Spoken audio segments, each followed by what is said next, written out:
Al-Quran ini, ingat, bukan sekedar kitab bacaan. Dasar wahyu yang diturunkan dari Al-Quran ini adalah berupa kurikulum kehidupan. Ingat itu ya. Jadi Al-Quran ini bukan sekedar bacaan. Betul kalau kita baca ada pahalanya. Tapi membaca itu adalah gerbang yang mengantarkan pada pemahaman. Apa yang diinginkan dari kita mampu baca Quran itu? Bukan sekedar lancar baca, supaya tahu isinya. Nah, di dalam Quran itu dari Al-Fatihah sampai dengan An-Nas, itu isinya kurikulum kehidupan yang mengantarkan pada kebahagiaan di 3 alam. Dunia, alam kubur, sampai dengan akhirat. Semua kurikulum ini yang mengantarkan pada kebahagiaan tadi, itu bahasa Al-Qur'annya disebut dengan hudan namanya. Apa namanya? Hudan. Nah, semua nabi dan rasul yang bertugas di bumi itu mendapatkan hudan ini.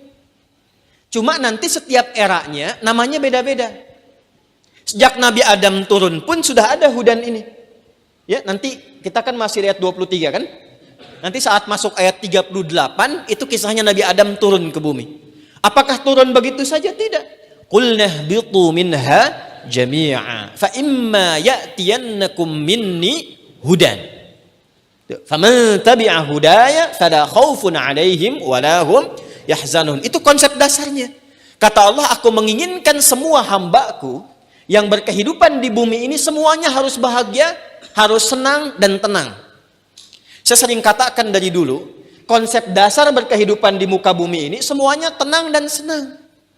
Jadi di rumah tangga itu menyenangkan, di pekerjaan itu menenangkan. Dasarnya begitu. Nah, kalau ingin dapatkan itu, buka kurikulumnya, hudannya. Di era Nabi Adam sudah ada, Nabi Nuh sudah ada, Ibrahim sudah ada, bentuknya sohof. Sohofi Ibrahim wa Musa. Kan? Di era Nabi Musa ada, disebut dengan Taurah namanya. Di era Nabi Isa ada, disebut dengan Injil namanya. Di era Nabi Daud ada, disebut dengan apa? Zabur namanya. Itu untuk umatnya yang berkehidupan pada masa itu.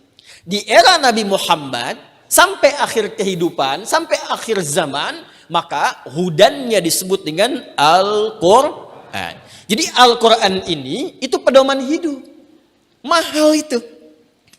Kalau kita sudah pahami isinya, dan kita bawa dan praktekkan dalam kehidupan, itu yang dijamin langsung oleh Allah pencipta kita akan merubah kehidupan kita lebih dekat dengan kebahagiaan dan ketentraman. Dan itu yang dibuktikan lewat sejarah, merubah umat jahiliyah menjadi khairu ummah. Dan merubah mereka bukan sekedar khairu ummah dalam arti akhlak, tapi berpengetahuan, punya peradaban, dibawa ke setiap tempat pun jadi maju. Itulah Quran. Nah, ini yang ingin kita sadarkan kembali pada umat di masa kini. Bangkit, kembali ke Quran. Kembali itu ya mulai dengan gerbangnya bisa baca dengan benar. Setelah itu pahami isinya. Dan praktekkan setiap ayat Quran itu di setiap aktivitas yang mengiringi kehidupan kita. Jaminannya sudah ada kok. Ya, itu anak-anak timnas usia 16 itu, ya, yang baca Quran itu, yang ke masjid dengan disiplin itu juara kok. Ya. Tapi jangan dipotong sampai sini kalimatnya. Terjadi olok-olokan gitu kan. Ya, tapi kita nggak bisa pisahkan. Ya, nggak bisa kita pisahkan. Buktinya mereka disiplin sholat kan.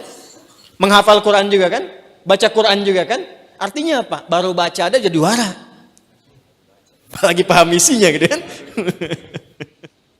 Anda baca aja udah tenang. Apalagi paham dan diamalkan. Ya, itu poinnya.